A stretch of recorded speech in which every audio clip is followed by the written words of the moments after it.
The Gambia, the smiling coast, Africa's smallest country, but a land of big opportunities. The Gambia, a country on the move, rapidly becoming an important hub for global transactions.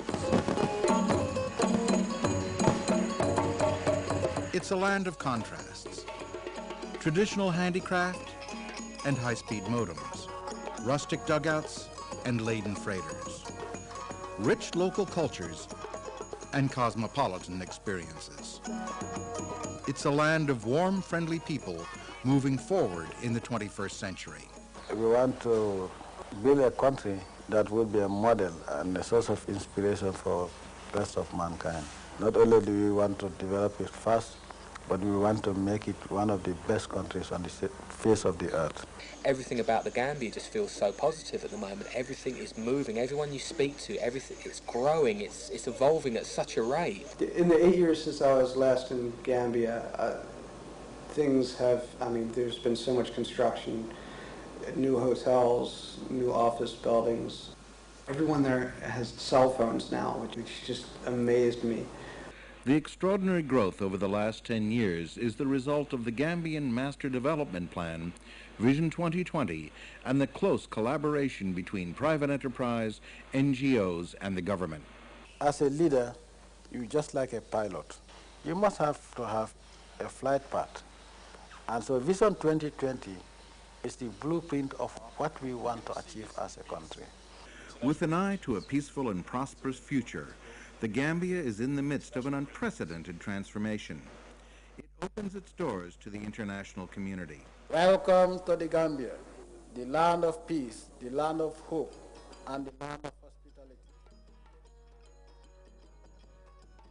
Above all, this tiny nation's greatest resource is its gracious people. We have a lot of assets that we're proud of. They are happy people. We are emotionally, socially very stable. I've served in 6 or 7 countries throughout my career, and the Gambians are by far the people who are the most naturally nice. In the Gambia, every smile is genuine. That is why we call the smiling coast. Just walking down the street, you can start up a conversation with somebody about anything.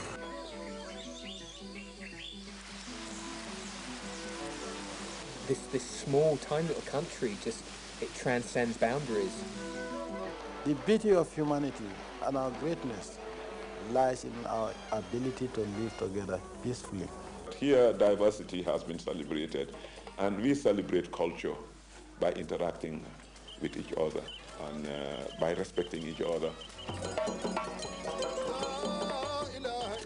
You come to the Gambia in the month of Ramadan, you think that the whole country is Muslim. If you come to the Gambia by Christmas, you think that the whole country is Christian. We thank you for the peace we have in our nation that made it possible for us to gather and for us to move.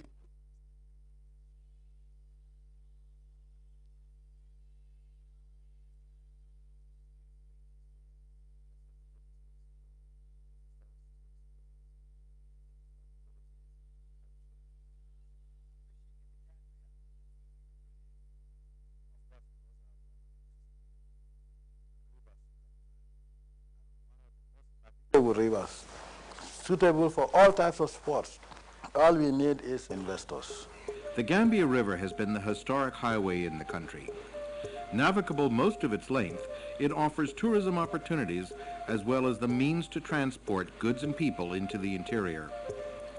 At its mouth is the long-established deep-water port of Banjul, with its modern and efficient cargo handling capabilities, bustling with shipments to and from Europe and the Americas. The administration of the port is much easier to deal with than some other countries where you might have freight waiting for paperwork to clear for months, where in Gambia it generally takes days.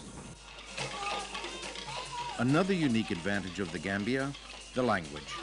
The Gambian fabric, which we know that we make it ourselves. Welcome to the paradise of the Gambia. I have travelled to many countries and decided I'd like to do a business of some sort in tourism for many, many years before I found this area. Being English speaking, being the laws that are similar to England, makes me feel totally comfortable in that way. Dealing with shopkeepers, taxi drivers, whatever, they all speak English. It just makes business much easier to do.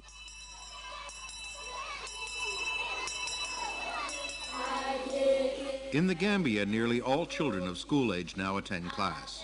For adults, vocational training abounds, and the University of the Gambia offers advanced studies in economics and management. They love to learn, they love any kind of external stimuli that they get a chance to kind of be part of. They want to know, and you don't get that in Europe or America. Demonstrate on how to send... Our first batch, we had 13 students that were registered, and now we get a minimum of 50 each time it goes out. In fact, we have to turn people away. They have a want to learn it, and I think if that desire is there, then people are going to learn anything. And so people come in, they have a big desire to learn it, and they really work hard at it, and they follow the instructors, and they get it. We are doing quite a lot in the education sector to ensure that there is availability of skilled labor.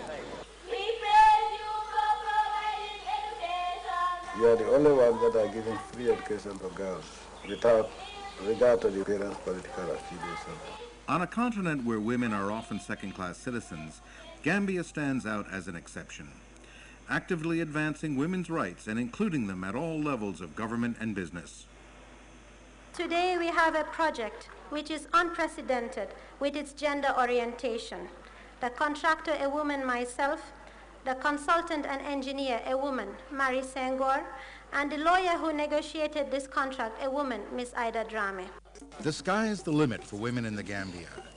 They are recognized for their significant contributions to the success of the Gambian economy, an economy based on quality. We took first in Guinness quality. We are first in Africa. Everybody is proud. A small place like Judbrook taking first in Africa. It's a big proud.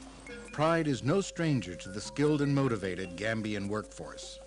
They know their job, they are honest and trustworthy. You can depend on them. Gambians understand that it's a competitive world. You have to make sure that you are always a step ahead of the competitor. Otherwise, investors have choice. In 2004, the World Economic Forum ranked the Gambia as Africa's 6th most competitive economy and first among the West African countries. We are one of the smallest countries in Africa, and we are ranked one of the best in Africa. In terms of transparency, in terms of the fight against corruption, in terms of political stability and good governance. Small, it is a great advantage because it is easy to organize logistics, for example, for investors. GIFSA, the Gambian Investment Promotion and Free Zone Agency, is the one-stop shop for streamlining the process for setting up a business. We established this agency to deal with all matters relating to attracting and establishing an investment in the country.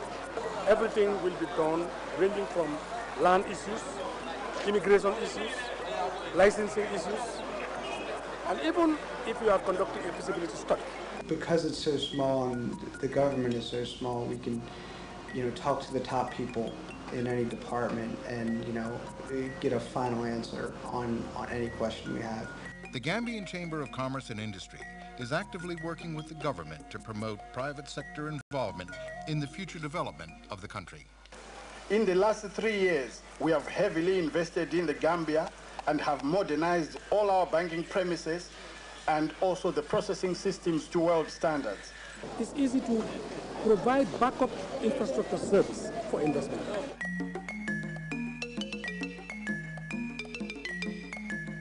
Communications technology and highways are bringing even remote corners of the Gambia within reach of the world.